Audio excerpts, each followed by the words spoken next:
Endometriy giperplaziyasi bu bachadon endometriy qavatini patologik o'sishi bo'lib, asosan gormonal disbalans hisobiga shakllanadi. Bunda estrogen miqdorining ortib ketishi hamda progesteronni tushib ketishidan shakllanuvchi kasallik hisoblanadi.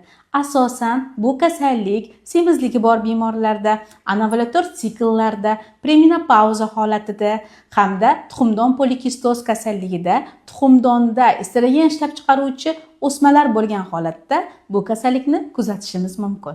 Bemorlarda bunday holatda qon ketish kunlarini ko'payishi, hayz siklining buzilishi, hayz oralig'idagi kunlarni qisqarishi, kayfiyatning tushib ketishi yokida bemorlarda qizish belgilari, qorin pastki sohasidagi og'riqlar, spazm holatlari shakllanadi. Bunday bemorlarni ultratovushda ko'rganimizda endometriy qavatining qalinlashganligini, undagi anixogen kistoz bo'shliqlar borligini ko'rishimiz mumkin.